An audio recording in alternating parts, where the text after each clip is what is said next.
Good morning, but I don't care what it sells for, Jason.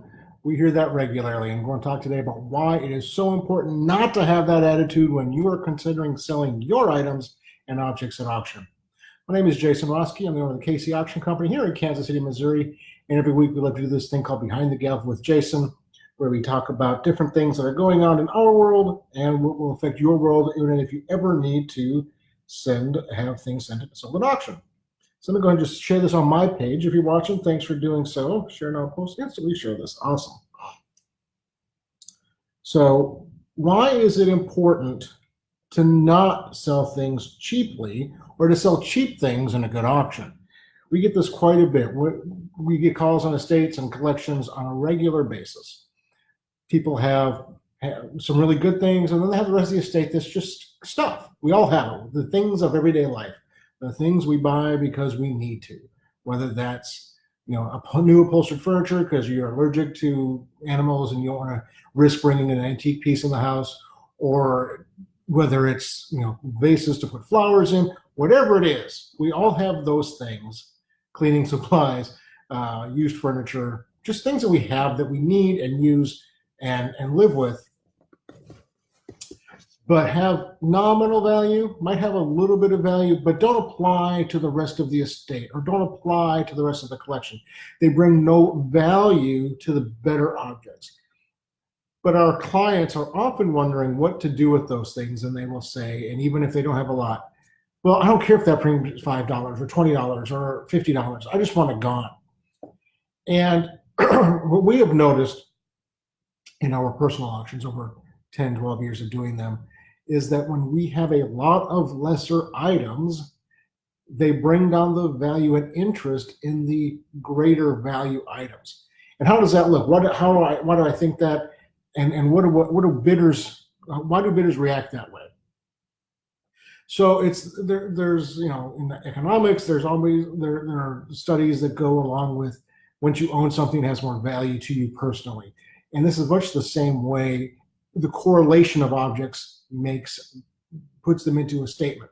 So every collection, every estate has a statement to it, whether that's they were discerning, whether that was they were vacuum cleaners of objects. What I mean by that is they just bought everything and anything and had no discrimination in their collecting habits, no discernment. No, this is a good, they did not think of it in the Albert Sack methodology of good, better, best. They just bought because they bought. And so what happens in an auction setting with that is if you're looking at it from a bidder's perspective, and let's say you have 10 nice pieces of artwork and 50 pieces that are really generic, that you didn't know much about, you bought for whatever reason, or you inherited them. And so you have 60 objects and 10 of them are good. Hey, thanks for watching, Andy. Thanks for watching, Stacy. You guys want to hit the like button, the share button, I'd really appreciate that. If you have questions, go ahead and post those here. So if you have, let's say back to that conversation, 10 good objects, 50 not so good objects. If a bidder or potential buyer is looking at that, to go through the 60 items to find 10 good ones, at some point, fatigue sets in on their brain. And they start to look at everything at the level of the majority. And so if the majority of your objects are lesser, even your better items drop to that level. It's like in sports. You hear teams play to the level of the competition, meaning that if KU in basketball plays North Dakota State, they play down to their level because they don't want to embarrass the other team, and B, there's no competition. They're not forced to really dig deep and play hard. And so the games of a really good team against a lesser team are oftentimes closer than they should be, just because of that mentality of they're only so good, I don't have to play so well. The same happens in antiques and artwork and estate items. If the majority of the items in estate are at this level, the bottom of the screen, and there are things you have at this level, it makes sense to take this group and sell them separate from the lesser. Because when you combine these two variations, this group falls down to this level in people's eyes. They don't understand how a great piece or two or group ended up in an estate with lesser objects. And they think that because those great pieces are in an estate with lesser objects, that they're not as good as they initially think they are, because most people have an idea of what things are worth. But, unless you're studying this every day or live with it every day, it's usually not all encompassing. So potential bidders have their own lives, they have their own worlds. And so they need to feel confident and comfortable in somebody else's idea of what something is worth as much as their own. Thanks for watching, Robert. Hit the like button, share. If you have any questions or comments, please let us know. And so people will just assume that because a great item is associated with lesser items, it's not as great as they initially thought it was. People historically will be talked out of things in their mind if they're not sure. And so it really is important that you know what you're selling, and that your sellers know what they're selling, and that the buyers from that seller know what they're buying. A case in point is I went to an auction recently, and they had a spectacular antique chair in an unusual form. It's a piece that I've lusted over for 20 years, and I've seen very few in person. And the baseline of the auction was here, and this piece was not here, it was here. You don't see many $2,000 and $3,000 chairs, antique American chairs in that range. And the crowd was here, and that's where the bidding was. And so I was able to add a piece to my collection that I've been looking for a long, long time. But I knew what it was. I was trustful of myself to know what it was, and nobody in that audience knew what it was. And so that's what you end up seeing and happening. When we hear people talk about, oh, I was screwed, my estate brought nothing, the auctioneer stole from me, oftentimes it's because the level of that auctioneer was not on par with the level of the estate they were trying to sell. And that is why it is so important to ask questions of a seller, of an auction company, of an estate sale company. Have you sold pieces like this before? Because if they haven't, they don't have the buyers for those pieces. And at the end of the day, most people are concerned about value, not as much as the dollars and cents, but in the recognition by those who are looking at the object that it's being sold, that they at least know what it is and have an appreciation for it. There are a lot of things that aren't worth anywhere near today what they once were.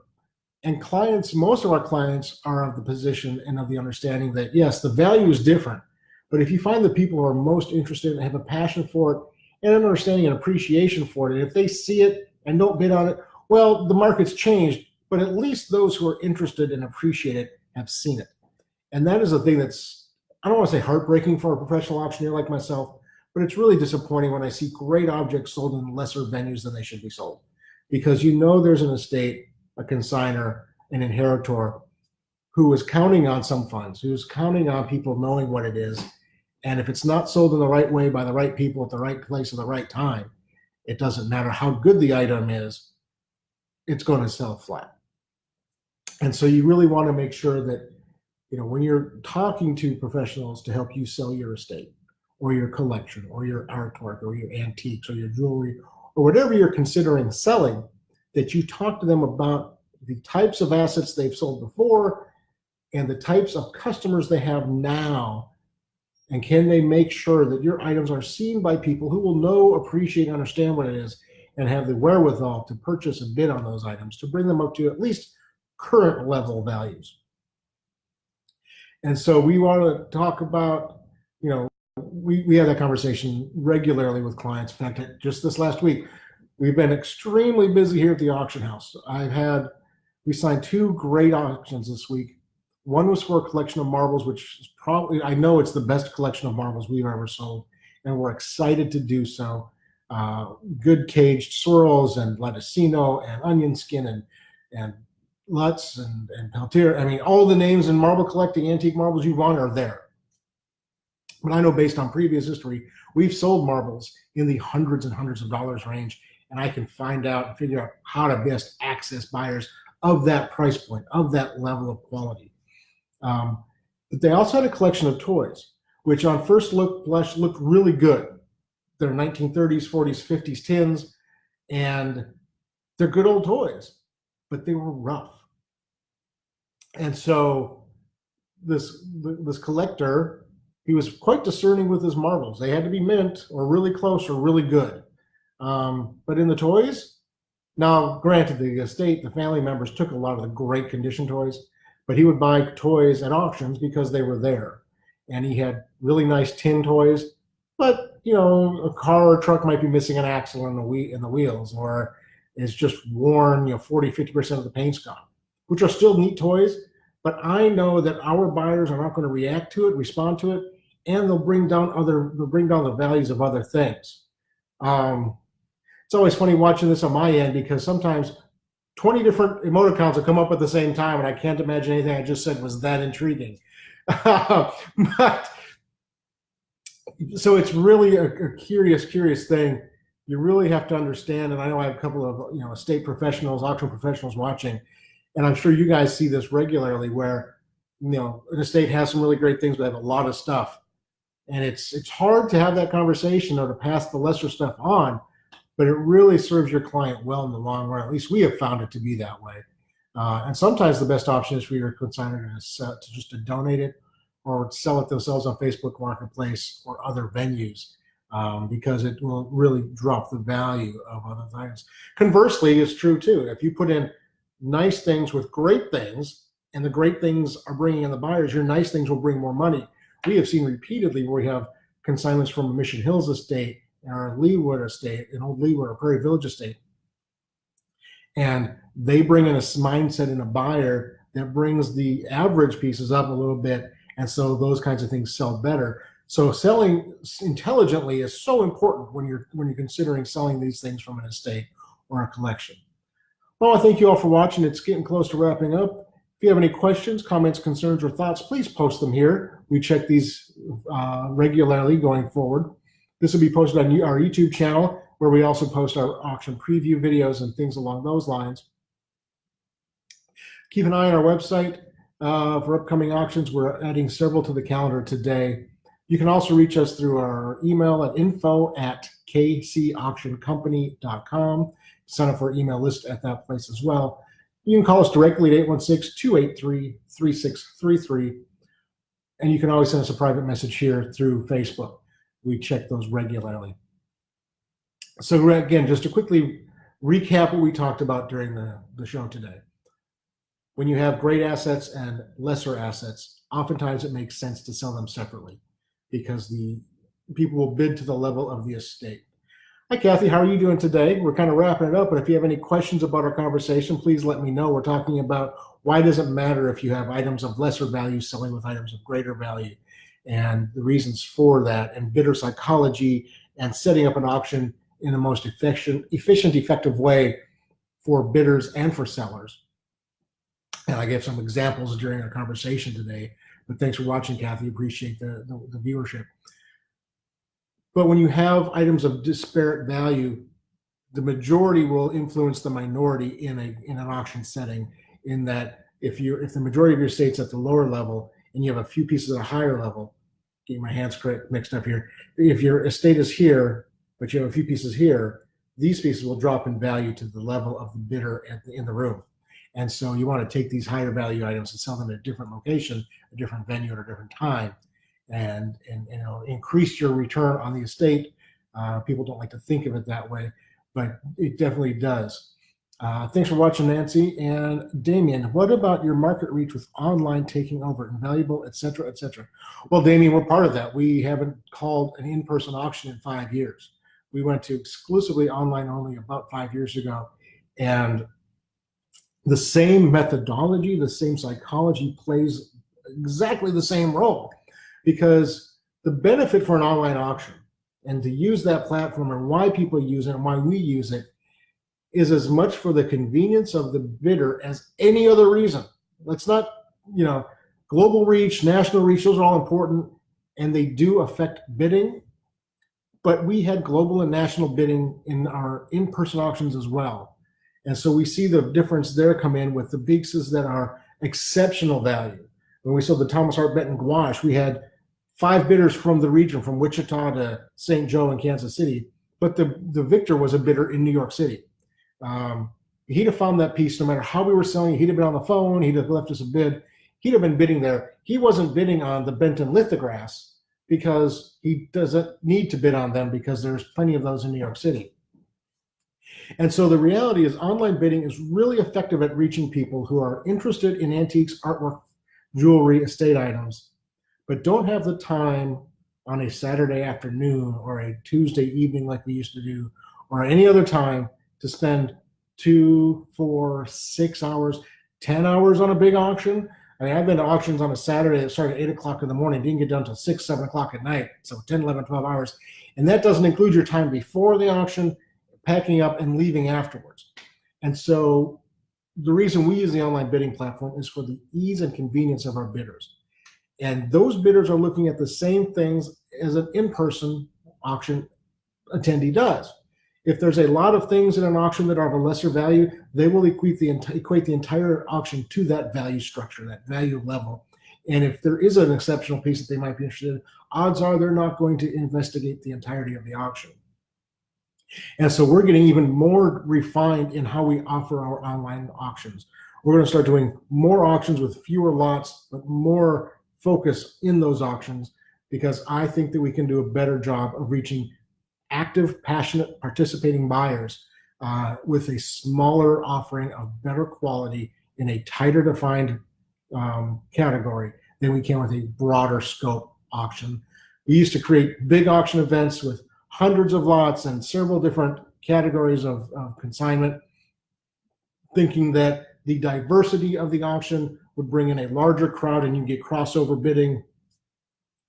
And in a live and in an in-person auction, that is true, because you get a lot of dealers registering to bid and sticking around who will bid on multiple areas because they know that, yes, I can sell this piece of pottery for $80, I'll bid 40, but I can sell this toy.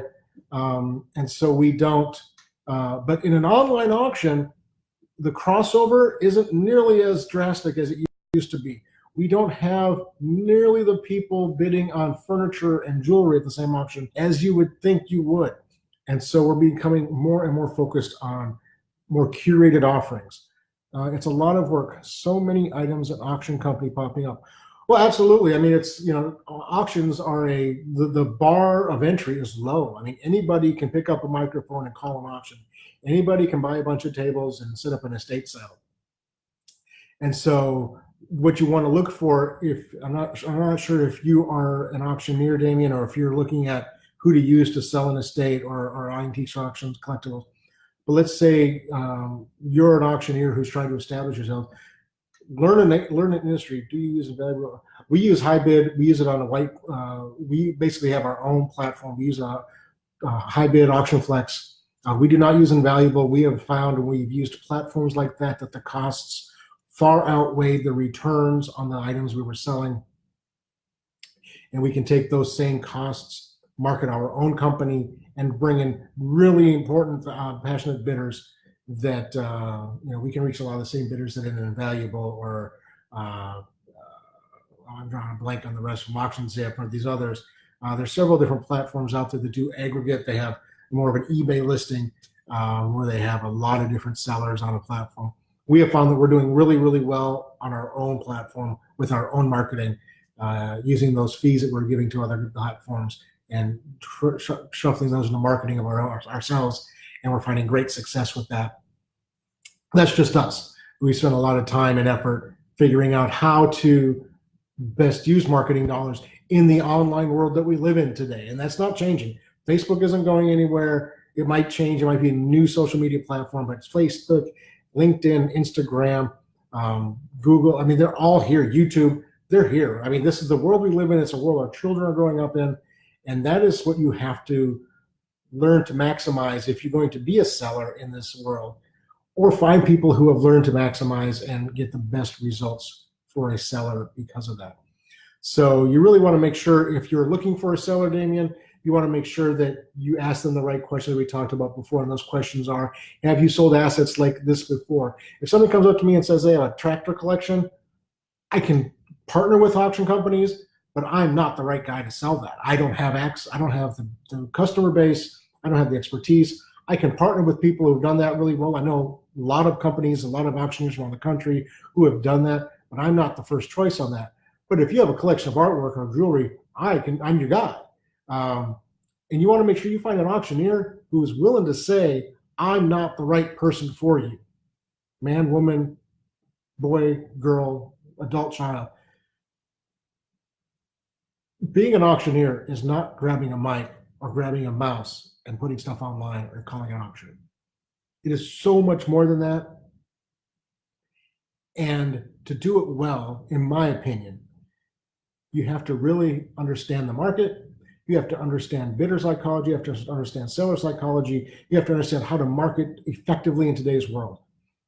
And if you take the time to ask those questions ahead of time, and it's so easy to research a seller now. You can research the seller's name. You know, the auction, if the auction, like we use Casey Auction Company, we did that strategically 12 years ago because we're in Kansas City. We love Kansas City. We're going to be here for a long time. And we wanted to be a regional powerhouse. And so we used Casey Auction Company. But Google me, Google Jason Roski, auctioneer, and you'll find everything I've done, good and bad and different. And everybody does bad stuff. Everybody does great stuff. You won't find much bad on me because I understand I live in an online world. There are other auctioneers in town that if you Google their name as opposed to their auction company, you're going to find them not as sweet as they might seem to be.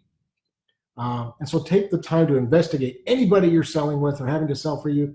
Have they sold assets like this before? How are they viewed in the community and the society that you live in? And make sure that they're right for you. And you don't want to be that person who thinks that auctioneers and auctions are a bad option because you got a bad auctioneer. Very rarely is the auctioneer to blame.